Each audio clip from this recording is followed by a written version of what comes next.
Hello, everyone, and welcome to the Lucid Grind, a new series of conversations exploring how digital entertainment can enrich, educate, and challenge us in ways that transcend the genesis of the medium as simple entertainment or escapism, in ways that might even surprise and inspire us as consumers and creators alike. Today, I'm sitting down with Twitch and YouTube partner, Final Fantasy XIV celebrity and closet weeb, Michael, Mr. Happy Poveromo. Hello, Haps, Closet and welcome weeb? to the show. Really? Closet Really? weeb. I've watched like 15 animes my whole life, and I'm closet. Did you love the Gokus? I was hearing What? That you doesn't go make on you about. what? That doesn't make you a weeb. That makes It does. Fucking everyone watched Dragon Ball Z growing up. I didn't even know that was an Yeah, anime growing up. You've seen all the Goku. You know, it was an anime. Yeah, cartoons were cartoons when we were growing up. I didn't know what was anime. I was just like, oh man, they're staring at each other for 3 episodes. Okay, have you seen the Persona 3 movies? I have seen Persona 4, the Persona 4 animation, but only because I played the game. Right. And Persona 3, I never saw that one. Now, you see, this is like when you accuse someone of being an alcoholic, and they're like, I'm not an alcoholic, I only drink like 3 or 4 times a week, you know? No, that's I have friends who, I had friends in New Jersey like Scotch who were like that, and no, they were definitely alcoholics. Well, you see, that's what you sound like right now when you're denying being a weeb. That's not at all the same, but I'll let you think that for the sake of you thinking that. Anyway, so I recently bore witness to your 1,000 Twitch subscriber milestone. I was actually personally hoping to be number 1,000. I think I came in and was like 995 or something. Anyway, congratulations. How's it feel? How's it feel? It feels good. It's something that shouldn't have happened in the time frame. Granted, the size of our broadcast, the size of our channel, but.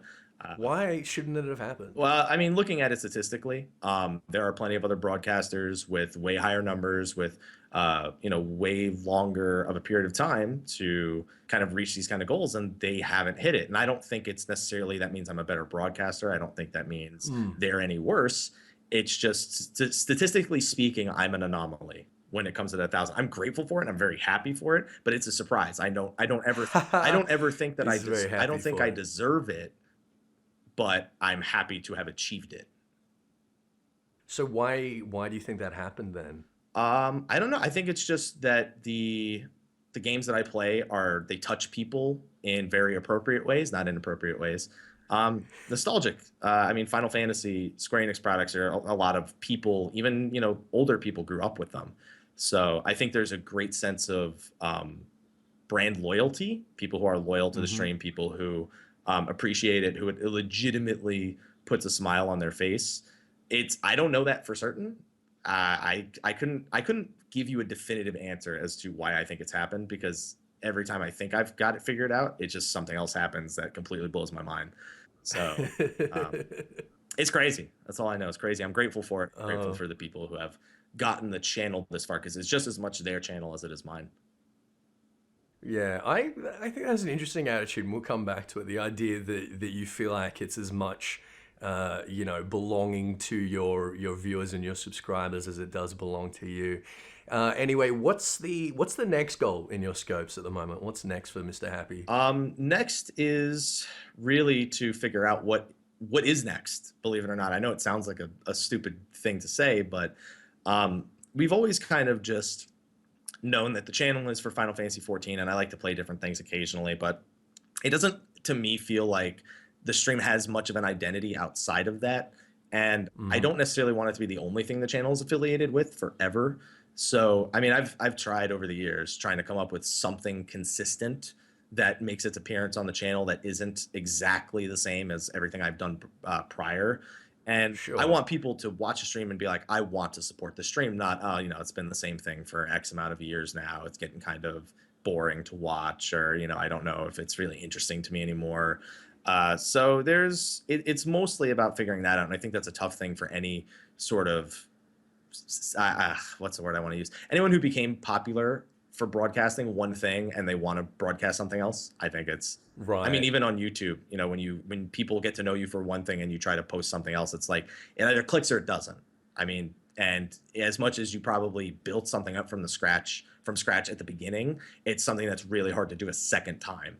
So That's really what the next step is trying to figure out what are things that people enjoy. What's something that's not just the game I'm playing that people come to the stream for. And it's been an interesting experience so far trying to figure that out, because I don't want to just shove things down their throat until something clicks. I want Of I course. want something that there's a there's something already preordained there that people enjoy. And it's looking like nostalgia is probably going to be the big thing. Looking at sort of how it's done, like Final Fantasy X and 10-2, the HD remaster was Sure. one of the most successful streams we've had ever. And it's not Final Wow. Fantasy 14 related at all, but it is Final Fantasy related. So does this maybe my thing? Just I play games that, Play HD remakes and stuff like yeah, that. I play games that have a nostalgic value to people.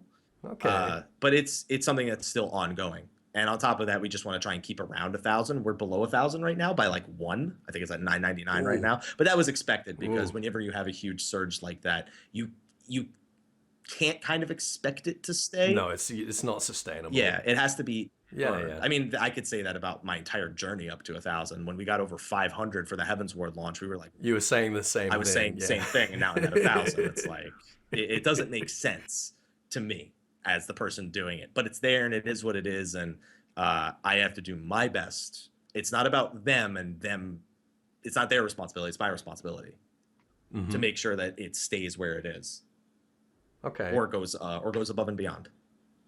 Sure. So basically, everything you've managed to pull off in the past few years, it's a huge inspiration myself, no doubt a good number of other aspiring YouTubers and streamers. But what we're here to talk about today is actually something that was happening a long time before the Mrhappy brand was even conceived. We're going to dive in the deep end. That's what the show is all about, so I hope you realize what you signed up for. No, this is a complete surprise to me. So people tend to know of you in the public sphere, right, as a pretty confident and extroverted, perhaps even boisterous kind of guy. But this wasn't always the case, was it? Nope, not at all. So how would you describe the awkward teenager, Michael Poveromo? Awkward teenager, awkward. I guess first 19 years.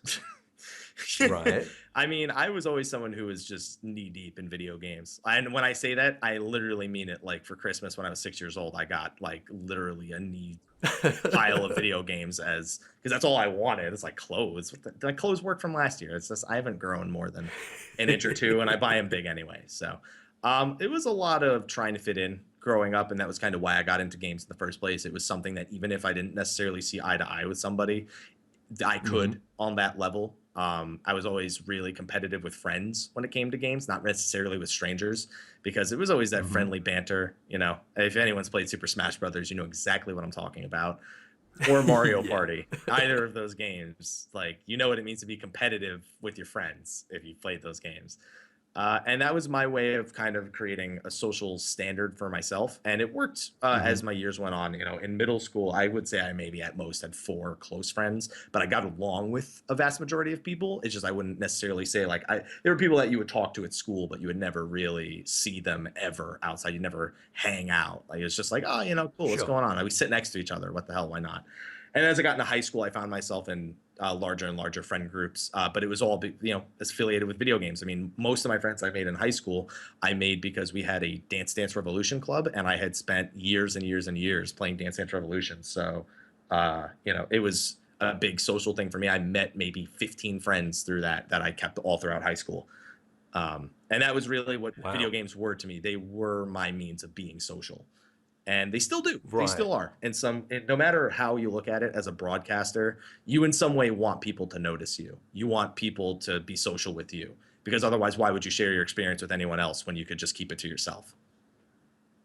That's a really strange thing for a lot of people to hear, is that video games are being a catalyst for social behavior. So did you find there were times where you couldn't use video games to socialize with people around you? Yeah, plenty. And in school, mostly. I mean, there in school it did work and it didn't work, because as soon as people knew you as the guy that that was your sole interest, video games, you immediately there are groups of people you just immediately don't get along with. A lot of, and I know this is going to sound very stereotypical, but at least where I grew up with, not a lot of women were into video games, so I kind of had to keep that part separate. Like I was, even though it was a part of me, I didn't necessarily go around Sure. boasting it when I was meeting, girls growing up. I had my fair share of girlfriends, but the majority of them came when I couldn't pay for my Final Fantasy 11 subscription. So, and then a lot of the times it was like, it was really hard for me to. They must have been cheap dates. I mean, if you were spending less on them than you were on your Final Fantasy 11 sub. Yeah, well, it was great hanging out on the couch. So yeah, a lot of it came down to that, and then a lot of times, jocks, well, they play video games. It wasn't necessarily something they understood being competitive, but they didn't understand being competitive with that. I had a lot of arguments regarding esports and how seriously it should be viewed growing up with a lot of the jocks in the school. And I always made them look like a fool because they were always, there was a level of ignorance that came from them that didn't come from me. And Of course. those are mostly the people that it absolutely did not help me with, but I didn't care because it was who I was. Well, that perception towards esports and whether it's equivalent to, quote unquote actual sports is a perception that I feel is really beginning to change. Do you feel that when you were removed from, I guess, this social lifeline of video games, were there certain things that you remember not being able to do or not being able to overcome that were particularly frustrating at the time? I just found myself not caring about things that weren't video game related. Like, for example, I did chorus growing up for 4 years. And a lot of the time, my fellow, everyone else in the choir wanted me to be on ensemble. And they were like, why don't you do ensemble? And I said, because I don't care. Like, it's not something I want to put effort into. I'm not going to be a singer. I'm not going to put this on my resume. I don't care. Am I going to put video games on my resume? Yes, actually, because I was trying to go to school to be a designer. And so having more experience in games meant understanding different dynamics, having ideas. To me, it had value. Whereas doing other things like sports and ensemble, they didn't, because it wasn't anything that was going to change my future. So I found myself having trouble completing tasks that were unrelated unless absolutely necessary, like a school project. I would always be the guy who would be like, oh, no one on the team's doing anything. Well, I'll just get it done. I don't care. You got 5 people on the team. I'll get this done without them because they're too lazy to do it. I don't want to do it, but I have to do it to get to the next thing. So I don't shy away from a challenge, but there's not really a whole lot I can do at the same time. Do you feel like that has changed in recent years? Do you feel like you're motivated by other things that are not video games? I'm motivated by my girlfriend and by my family and by my friends, but I still have trouble to this day, even affiliating with things. Like if I go out to meet people and video games aren't the topic, I have very little to say. Like that's how much video games are ingrained in my life. I can't have a very good conversation with people unless they lead the conversation. Like they ask me about the weather. They ask me about, do I like sports? Like if I'm asked a question, I'll answer it, but I'm never the one initiating it if it's not about video games. And a lot of the time I don't want to initiate it about video games because I don't want that to be the only thing that I have to bring. I don't want them to realize that's all I got. Yeah, all right. I know the feeling.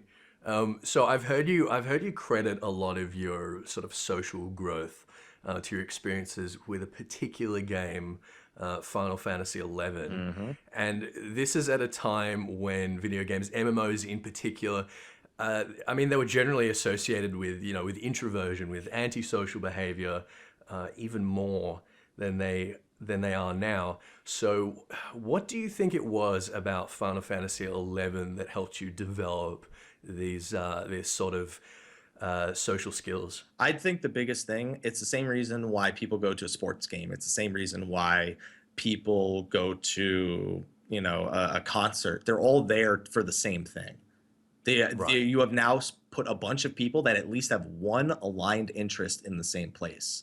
And it's way easier to socialize with someone when you understand that everyone else there has at least one. You have the pretext. It gives you a little bit of pretext or pretense to who you're interacting with. So I mean, you don't get along with everyone in MMO. You can't. Like you're never going to get along with everyone, but you're far more likely to get along with somebody who's playing an MMO that you're playing than you are with somebody who is, you're a guy who plays video games and you go to a Yankees game. Like you're Yeah, of just you're course. not, the odds are you're not necessarily gonna get along with that same person. You could just have different hobbies, but that initial breaking of the ice to find a friend is very Yeah. difficult if there's no common ground. Okay. So while you were playing Final Fantasy 11, did your friends or family notice you spending, hours every day grinding away in Volcom Dunes, and assume that this habit was doing you more harm than good? Absolutely. Even going into when I started doing Twitch broadcasting, my family, they still don't really understand it, but they kind of see that it works. So they Mm-hmm. just don't question it, I guess is the real thing. And they Mm. support it more so. But when I was first starting, when I was doing hours upon hours upon hours, right, stream, I'd stream for 5 hours, then I'd record for 5 hours, then I would go back to streaming for another 5 hours. Then I'd go to sleep. They wouldn't see me for days on end unless it was for me coming to get something to eat or going to take a shower or brush my teeth. That was the extent of my interactions with them when I first started doing that. And they didn't think it was healthy. They didn't know what to expect of it. But eventually, what happened was, and they realized this about my entire childhood because they had thought that obviously me spending all those hours on the game itself until I get to, like I said, about high school when I started meeting people through not just Final Fantasy 11, when I met people through Mm-hmm. like Dance Dance Revolution, and we would just, it were people that got along with because we all played video games. Um, they realize that if it's something that you're passionate about, something you really want, you'll spend time. Because my father, he's owned many restaurants when I was young, and Mm-hmm. he ran businesses and he understood. And so eventually, he kind of just affiliated it with that. Like, well, I remember when I was running my restaurant, the amount of time I had to put into it was a lot. And it seemed like I didn't care about other things, but it was just what I was passionate about is what I was putting all my time into. So he Right. eventually affiliated it with that. And then, same with Okay. sports. People who really passionate about sports, what do? They watch, it's like someone watching sports and then saying, why do you waste your time watching TV? It's kind of the Yeah, same yeah, thing. yeah, yeah. And more over time, the people that I at least know have been able to affiliate more with that, looking at how they handle the things that they really enjoy. It's just that my thing is video games, and there's that stereotype there. So once that was Okay. broken down, it became a lot more acceptable to the people around me. That makes sense. I honestly have had a similar experience with my grandfather, who's a real hero of mine. He was a commentator and a broadcaster for sports. Actually, he did like Olympic commentating and cricket commentating and stuff like that. And being able to connect with him recently and sort of draw parallels between what I'm doing and what he was doing, as mine being the sort of future digital equivalent.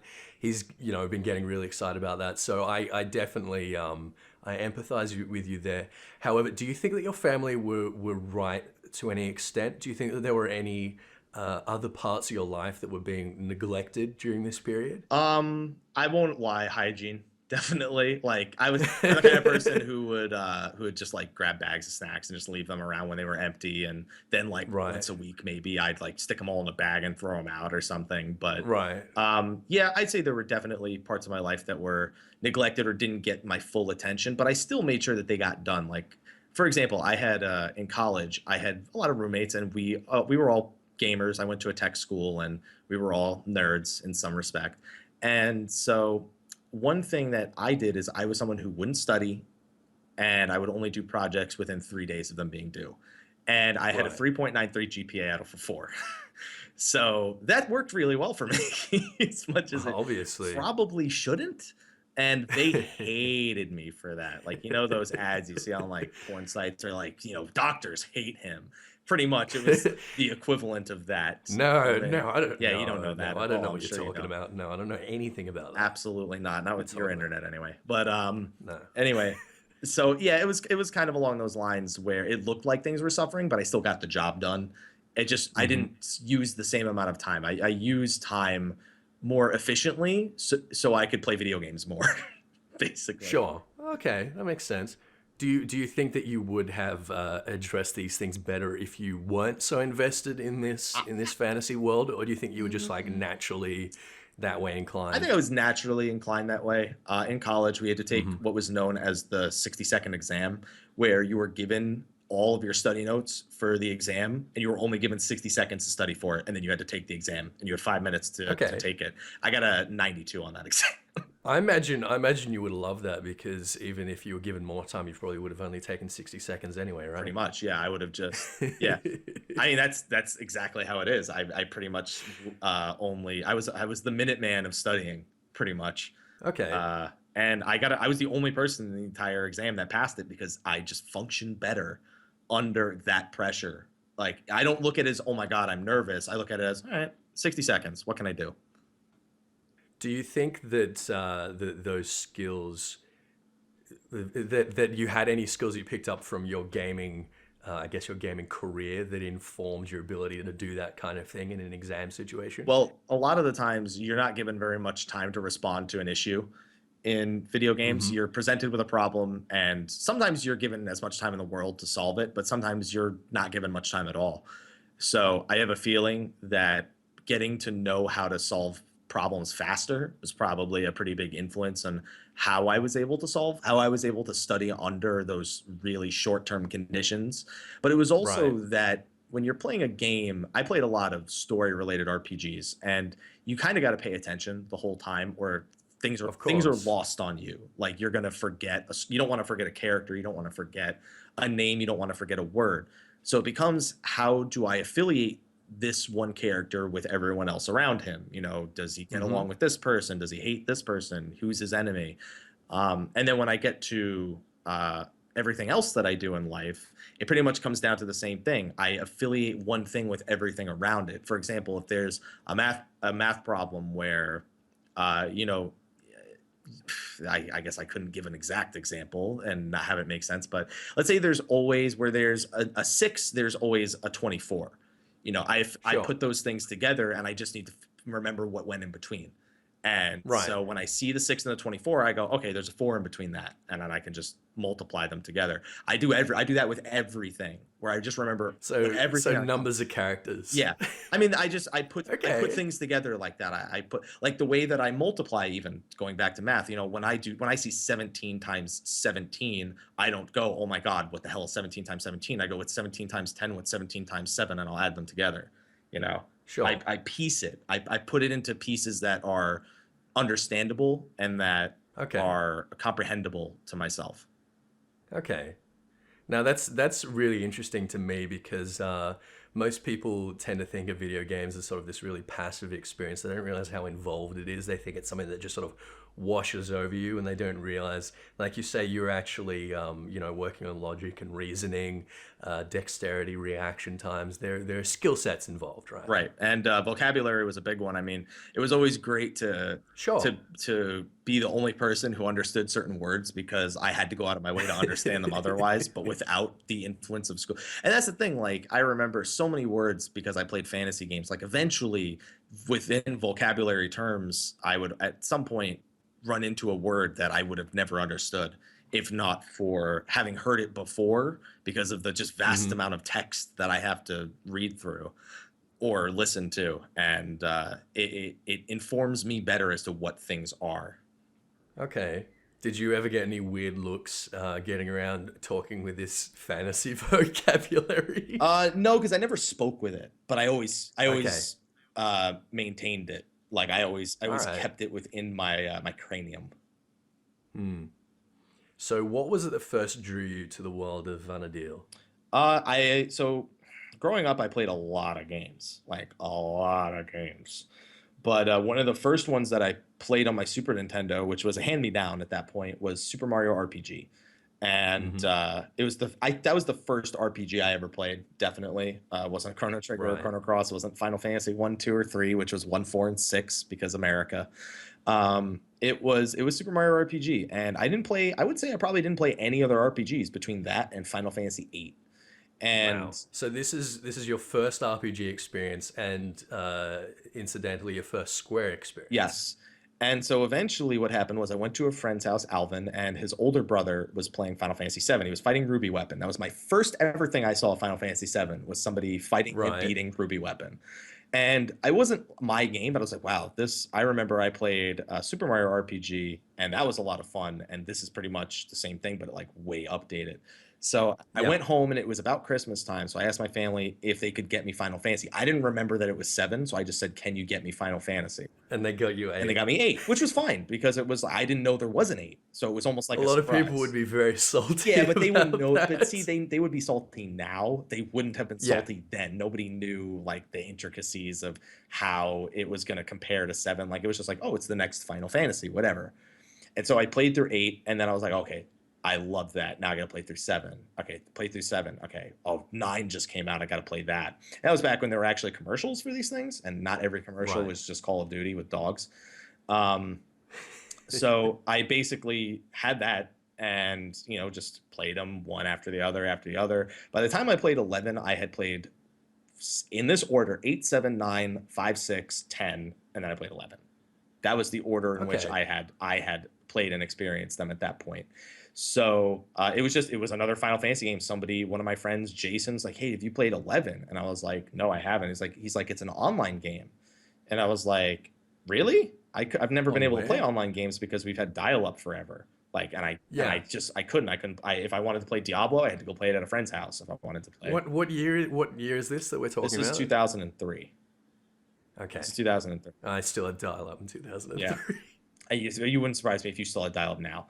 But anyway, so basically I asked for it for Christmas, and all I asked for Christmas that year, because that was basically how I asked for things that were expensive, because we didn't have a lot of money by the time I was like 12 or 13, is anything that was expensive that was being bought in the household was for Christmas.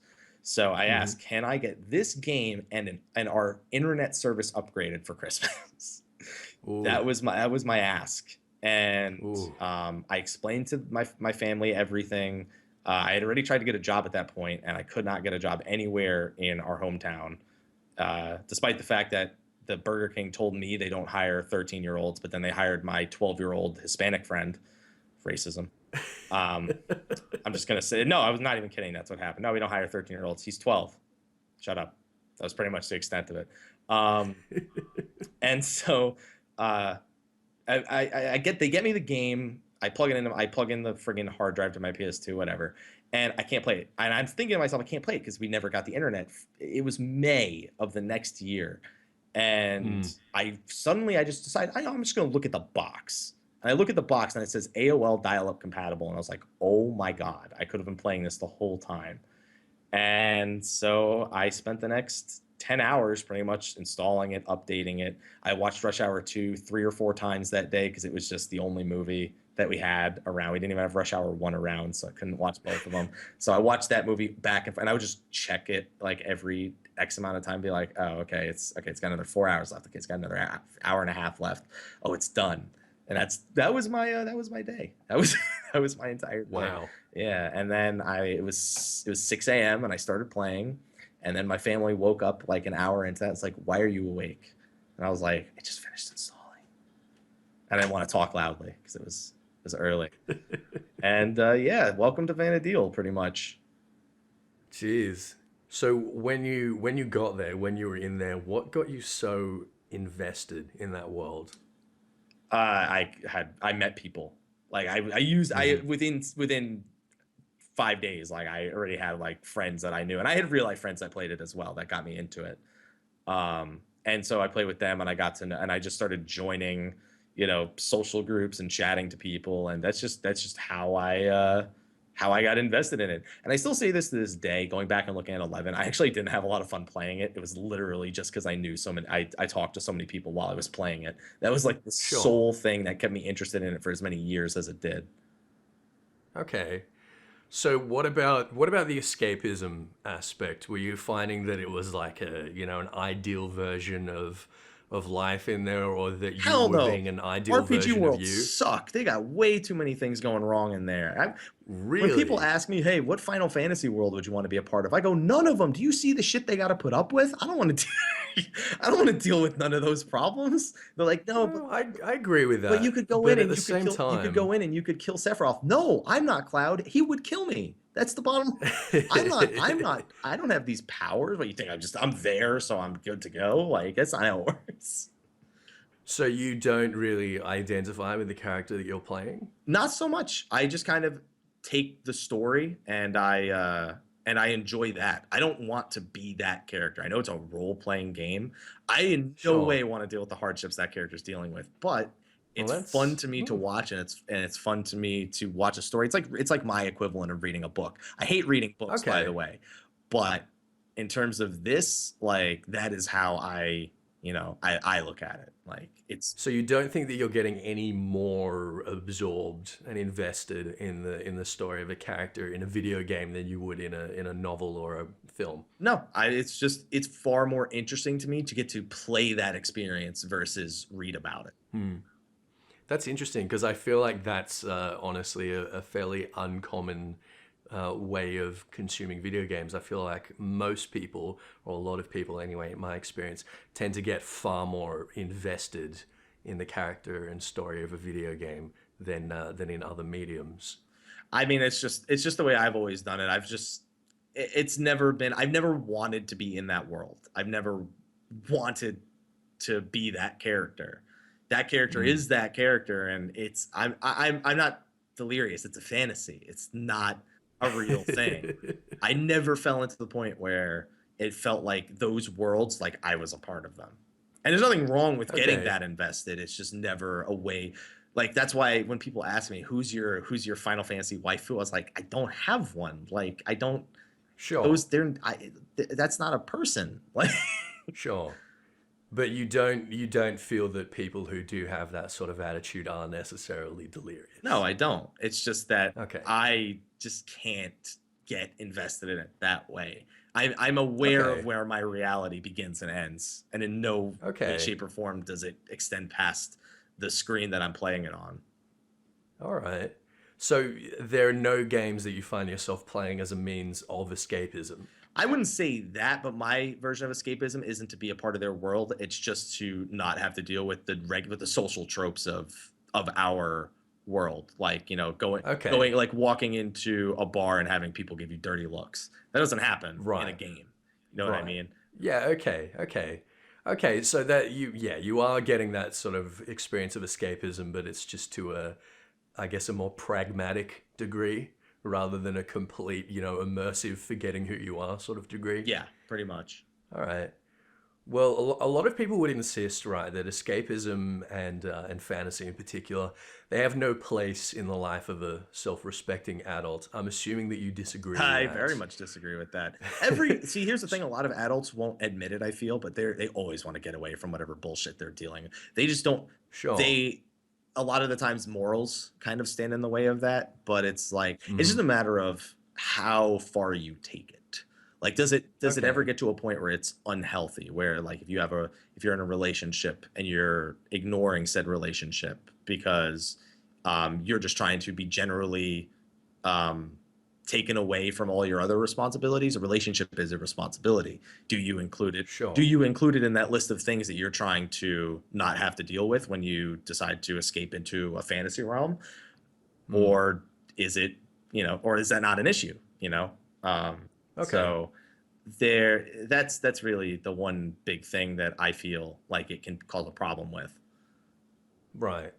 So, problems aside, what function do you think that escapism and fantasy should play in the life of an average dude? The same thing that why you would watch a comedian, or why you would watch your favorite, why you have your favorite TV show. It's something that there's no personal responsibility. Now that's why a lot of Sure. people with MMOs, they don't like necessarily, rating or anything that's high octane or intense, because there is a sense of personal responsibility. As soon as you're playing a game with other people, especially like an MMO, they have some level of dependence on you. And for a lot of people, Hmm. that's more than they want to do when they're playing a video games. They'll stick to single player games. I myself always like the idea of cooperation, successful Hmm. cooperation, and overcoming a challenge. Those are Okay. I escape everything else by doing that, which sounds really strange because I'm not trying to escape this responsibility, but I want what I'm responsible about to be something I'm interested in the first place. Okay. All right. That makes sense. Now, as a streamer, as a YouTuber and as a streamer, Do you ever think of yourself as a facilitator or an enabler in some way for other people's escapism and I fantasy? think that Twitch broadcasting as a general thing, it acts as the Hmm. modern day version of what I got out of Final Fantasy 11, where people want to feel like they're part of a community. People want to feel like they're in a place where they can be themselves around other people. And a Hmm. Twitch community, while it's not always true, because you're always going to have situations like I said where you don't get along with people, you're far more likely to get along with people in a Twitch broadcast or being the same people who watch a YouTube series or something, or even just watching a Netflix series, whatever. Doesn't matter what you're doing. You're creating a common ground with people. So Okay. I do feel like I facilitate that. And I want to, because I want people to have a place like I did growing up where they can go and where they don't necessarily have to feel like people are judging them. You're always Okay. like you're always going to have some sort of quip about you that just doesn't click with other people. Mine is probably my laugh and my general carefree attitude, because my laugh is Sure. atrocious. People hate hearing my laugh. Um, but my general attitude, where it's like it doesn't affect me. I don't care. You know, Right. it's not worth me caring about. So it's the Mr. Happy brand. You take it very literally. Yeah, I literally want to be as happy as often as possible. When I smile, I want it to Okay. be a genuine smile. I don't want it to be a fake smile. Okay. And I think that definitely rubs off on people. People can tell, which broadcasters are being sincere and which ones are effectively acting, right? Yeah, I mean, and sometimes they don't care. I mean, for Mm. example, and I'm not saying this is bad. I'm going to use a broadcaster as an example. Future Man Gaming. Hmm. Future Man Gaming is what he has created as his persona, but people know Sure, he's a that. character Yeah, actor. he's a Yeah. character. He is great at what he does. He's incredibly entertaining, and the guy himself is incredibly humble and incredibly grateful for everything that he has. It doesn't take anything away from who he is as a person, but his Hmm. brand is that character, Future Man Gaming. It's not his. It's not him as a person. You know what I mean? Okay. So that's just not what I do. I like it to be me as a person. It's just my preference. There's no right or wrong in that sense. All right. Okay. Now, how do you think that your history with these old, I guess, real life social anxieties, how do you think that they've affected you as a content creator and particularly as a streamer? So the two biggest things and their problems that I had to overcome is I wasn't used to having so many people care about what I say or what I do. Okay. Um, so one of the biggest things was criticism. It was really hard for me to accept criticism, and I've been pretty open about that. I had very, very poor reactions in terms of just not like I wouldn't consider myself a role model in a sense back when I first started, just because Mm-hmm. I had an incredibly tough time. Somebody had something bad to say, I didn't want to take anything in, or I would take too much in. It was a mix of the two. It just depended on what mood Sure. I was in. All of a sudden, it's like, oh, do I need to completely remake this from scratch, and then I want to just pander to the people who have the criticisms. And then there's also and then some days I'm just like, fuck that. This is who I am, and it's what I'm gonna do. If you don't like it, get the fuck out. So it was like, Mm-hmm. it was just depending on the day, it was like different.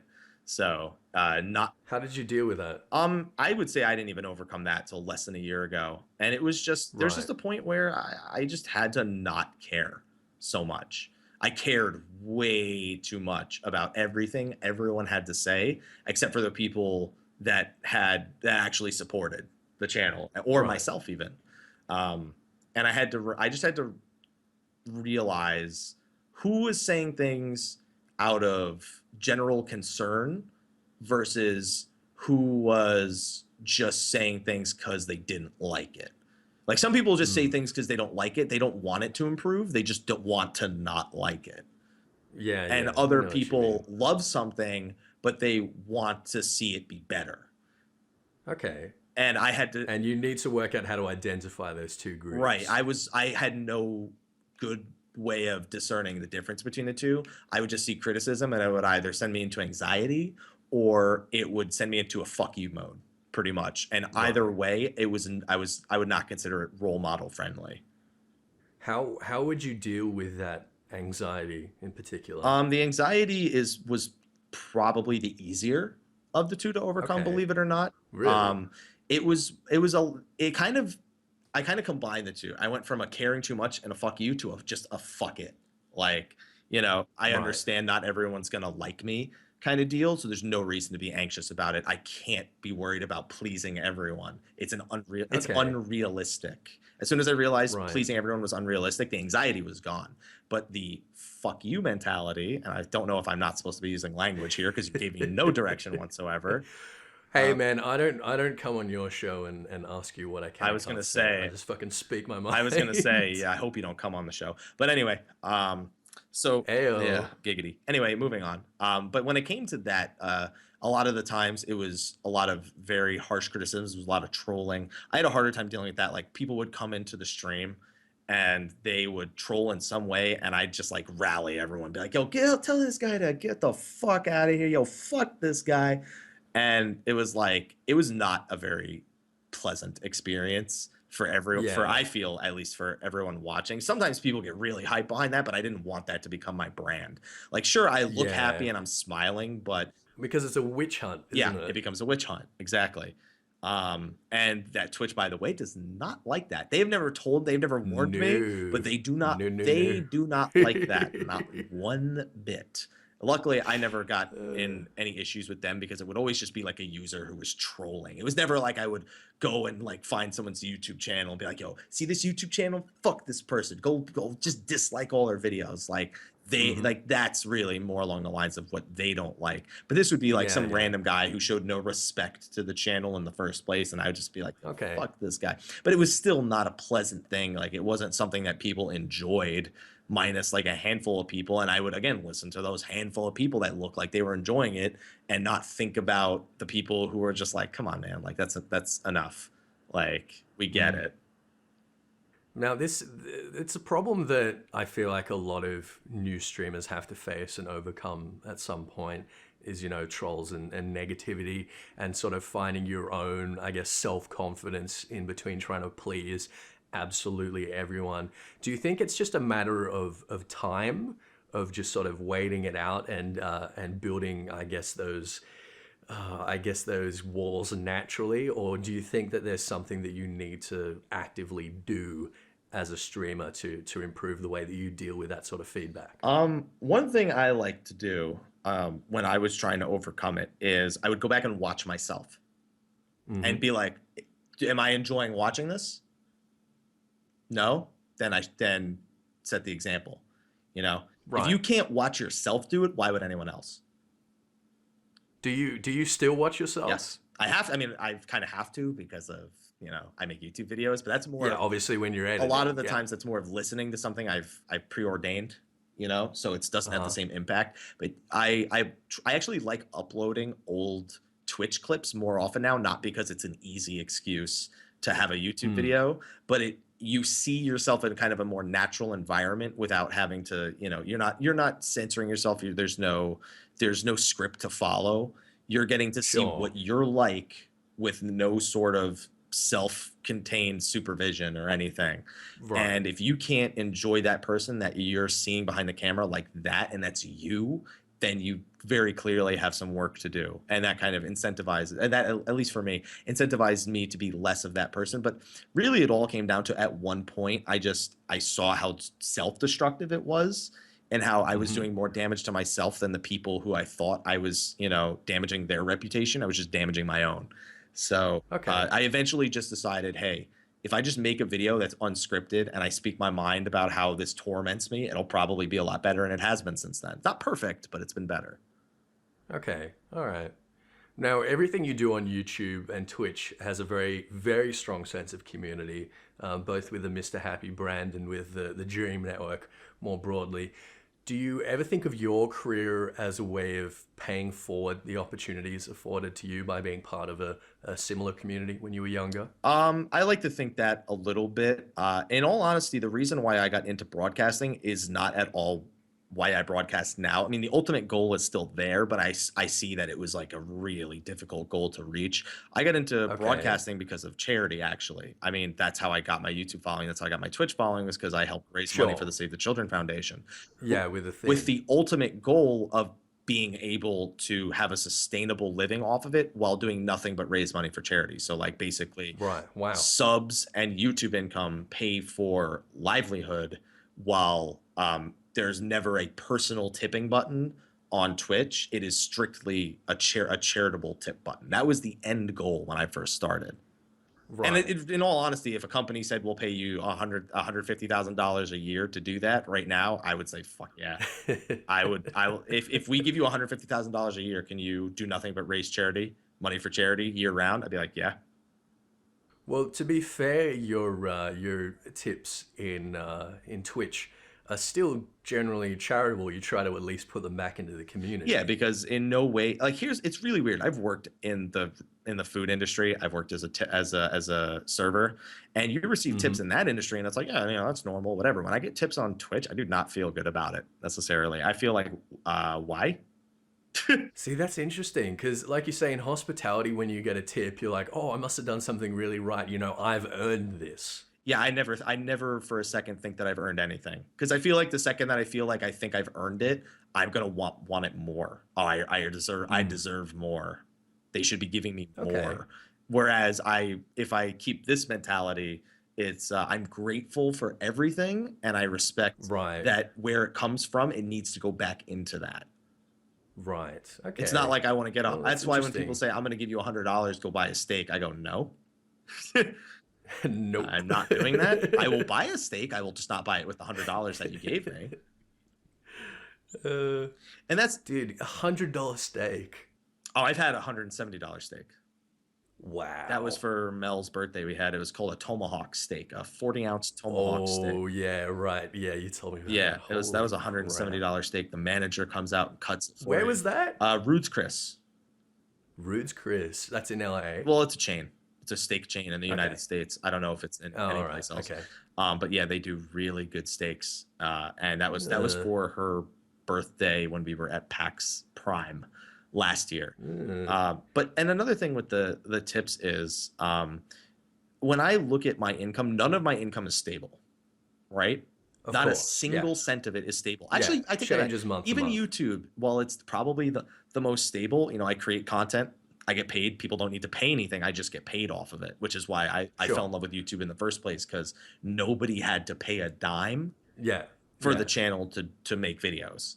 And that's why I've never wanted to require YouTube Red or do Patreon only videos or things like that. Because it's like that defeats the whole purpose of why I like YouTube. When it comes to Twitch, I don't want to ever say I need to earn $800 in tips this month. I need to earn $800 in tips every month. I need X amount of this. I need Y amount of that. Because then the entire stream becomes about that one thing, and it becomes less about the community and everything else. And that's why even trying to get to 1,000 subs, I made sure to shout it out, but I never wanted it to be what consumed the stream. Although when it does consume the stream, you just gotta let it happen. Yeah, I mean, and then when it happens, it usually does consume the stream. But you're not saying that like, oh, it did when you hit 1,000. Yeah, the fucking hype. That was amazing. That was like a really amazing thing to watch. Yeah, but I mean, when it comes to that, I look at subs. It's weird. A sub is basically a $5 tip that Twitch takes a portion out of. That's what a sub is. Yeah. But I look at it completely different than if I were to get a $5 tip. I don't know why. They register in my brain, probably because I can track the amount of subs that I get. And tips, while I can track them, I can't set an expectation for them. They're always extra. I guess it's just weird. Subs are the only place I go, okay, I must have done something right. When I get a tip, I don't feel that way. I don't know what it is. Well, I guess that with subs, that the person who's subbing is motivated by the fact that they're into what you're doing. They're picking up what you're putting down. Whereas tips are a little bit more ambiguous. It can be like, why is this person tipping? And sometimes they tell you, and those tips feel good. Like, hey, just wanted to throw you a few bucks. I love what you do, et cetera, et cetera. Yeah, sure. Those tips are, you don't feel bad after a tip like that. The person has very clearly given you a direction of why you have earned that. Whereas some people just do it to get the friggin' the text to voice to do brain power for the next minute and a half, which is a very different experience. So it's funny and it's like, cool, I made $5, but like what a waste of money. And I seriously look at it. I look at it when I see a tip of that kind of that level. I go, that seems like a It's just people's disposable income. yeah, like Yeah. it seems like that money could have been better used. And I use this as an example for charity, for example, like that could Mm, have fed a kid. You know what I meant? for As sure. opposed to Yeah. think about it, you just spent $5 to go out when you could have put food in someone's mouth, pretty much. Yeah. Well, that's an admirable attitude. Now, being a streamer, I kind of think of it as kind of like being a barber, in that people often come on and want to sort of unload onto you to some extent. So I imagine, and I have seen in your chat from time to time, you get, some young people tuning in that are struggling with things like anxiety, depression, other conditions that makes it difficult for them to interact with people in the real world in the same way that they feel comfortable with interacting with people in MMOs or other online environments. Do you tend to give any sort of advice to those kinds of people? Well, first of all, I'm not a psychologist. I'm not a doctor. I'm not anyone who's Of course. licensed to give advice. And I like to say that because my word should not be taken as the Bible. You know, Of I course. I am no authority in it. But what I like to I the only thing that I can realistically tell them is what I did. There's like that's it. I can't say this is what you should do. I can tell you this is what I did, because that's speaking from experience and that's speaking from an earnest place, as opposed to just looking at their scenario and going, well, if I was in your shoes, maybe I would do that. That's not advice. That's nothing useful. That's you trying to direct them in a way that you have no experience in. So Sure. if they have advice, if somebody comes in and they say, had a really shitty day, just want to relax, the first thing I want to do is I want to give them some positivity. So I ask everyone in the chat to, spam emotes for them. Okay. And that sort of positivity is step number one, and kind of pulling them out of that. Step number two is making sure that if, there are people that have those kind of anxieties, that you make sure they understand this is a place they don't need to be anxious, by not ignoring them and kind of trying to direct conversation towards them. You don't want to give favoritism, but you Sure. want, when somebody is really having an awful day, you want them to leave that stream thinking, wow, that made my day better, Mm-hmm. or wow, Okay. that was helpful. I don't want to Okay. tell them what they should do psychologically, but if I can bring up their mentality, then they will probably have a better time dealing with whatever it is they're dealing with. Sure. Now, a lot of people that are having these kinds of problems, they seem to tend to use, I guess, talking about escapism again, they tend to use video games as an excuse or as a buffer to keep them from facing whatever difficult situations they might be having to face otherwise in life. Is there any advice that you could offer people to help transform their positive gaming habits? So being able to interact with people positively and connect with people and socialize with people in an online environment. Is there any way to use that as a catalyst for positive change in their real life? Well, the biggest thing I'd say is, people go to school, people go to work, and they enter environments that are kind of ambiguous to begin with. The people that you interact with there are not necessarily people with common interests, and that's again Mm-hmm. why I think that people like going to these online places like Twitch streams, YouTube, MMOs. Is they, like I said, they know where they're going. They know at least on some level, the kind of people they will interact with. And I think you need to then take that and wonder, when you're doing things in real life, where are you going? What are you doing? Are you going to places like that have similar interests, or are you going to just Mm-hmm. places like, oh, I'm going to a bar with friends. I don't really like the bar, but at least I'm getting out, right? Or are you going to a Right. convention, a video game convention, where when you're standing in line with people and somebody sees your friggin' Pokemon backpack and they go, oh, have you played the most recent one? And all of a sudden, people will say, oh my God, this person must like Pokemon. I like Pokemon. I can Sure. spark a conversation with that. People are less shy in initiating conversation at conventions, and that creates some level of social interaction that you can take back with you. And with that positivity, you can generally it generally just lifts your spirits and gives you sort of a direction. Like, then all of a sudden, maybe you want to work in gaming because it means you get to be around these people more. You get to be around like-minded people more often. Try to Okay. direct your life in the direction of your interests. It doesn't always work like that, because sometimes you just got to do what you got to do. Like Of you're a course. teenager and you want to work in game, but you know what, you need money, so you go work at Burger King, like Right. because that's money in your pocket, and it feeds your ability to go to things like conventions. It feeds your ability to pay for the online games, or Sure. to point your interests in a place that makes you feel comfortable. But it's all about not kind of hiding behind what your interests are, because the places that you're currently affiliated with don't necessarily agree with it or understand it. It's about making sure that you go to the places where everyone's kind of probably dealt with that, or there at least are similar interests between you and the people around Okay. you.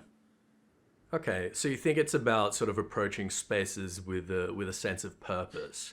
So I guess working that job in Burger King is if you're going there every day and thinking to yourself, "Hey, I'm making money so that I can go to this convention and I can have this great time with similar people with similar interests." Do you think that is going to make it easier to cope with that otherwise tedious situation working in Burger King? It does for the time being. It's not a permanent solution. Of course. Eventually, like, you need to move on and get out of that place. You can't do that forever. I mean, you could if it makes you happy, but you probably at some point will not be happy with your life situation if All that's right. if that's what you've kind of cornered yourself into. And that could be hard to do, because when you do something and it works and it feels right, and even if it's not necessarily the best move, it's hard to condition yourself to do something different.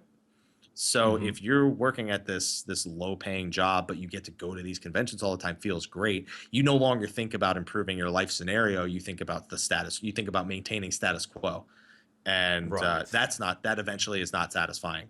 So it's got to do things that are self fulfilling. You got to make sure that you're staying true to yourself on some level. Okay. All right. Okay. Any closing thoughts about anything we've discussed today? I think it's going to be interesting seeing more or hearing more people talk about this, because it is easily one of the most varied experiences. Everyone's answer is generally different based on their experience. Oh, no doubt. Everyone has a different idea of what's right and what is wrong. And not everyone's going to think the way that I said to approach things are right. Not everyone's going to think somebody else said it. But ultimately, as long as it reaches somebody who does think the same way, that's all that really matters. So, to the people who this has helped, or who have listened to this and sort of enjoy hearing it or enjoy understanding it, or want to hear more, definitely be sure to listen to future episodes with Ethys. And if you ever are having a bad day, then you got to just come by the happy stream, and There you go. feel happy, because that's all That's what it's all about. that's in the name. That's in the name.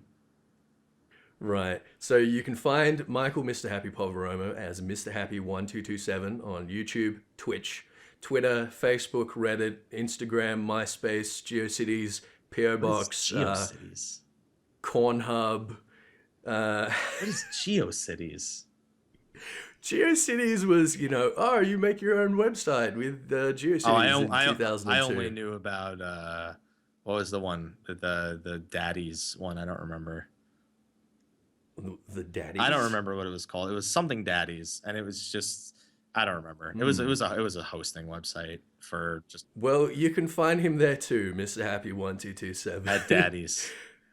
At Daddy's. Ooh. Habs, thank you so much for speaking with us today. It was a real pleasure, and I think it's going to make an awesome pilot episode for the Lucid Grind. Thank you for having me. It was a lot of fun. Excellent. For those of you listening at home, thank you for joining us. You can check the description below for other places that you can listen to the show in future, such as iTunes, SoundCloud, Google Play Podcasts, if and when they stop restricting it to US and Canada, and wherever else I think to post it. If you have any questions or thoughts about the show, do please leave a comment below. And if you have or know anyone that might have a compelling story worth sharing on the show, you can reach me via ethysffxiv@gmail.com. Make sure to subscribe if you don't want to miss the next episode. But until then, I'm your host, Ethys, and this is The Lucid Grind. Awesome. Thanks, dude. That was really good. Yeah, that went really well. Yeah, that felt great. Oh, man. Yeah, I had.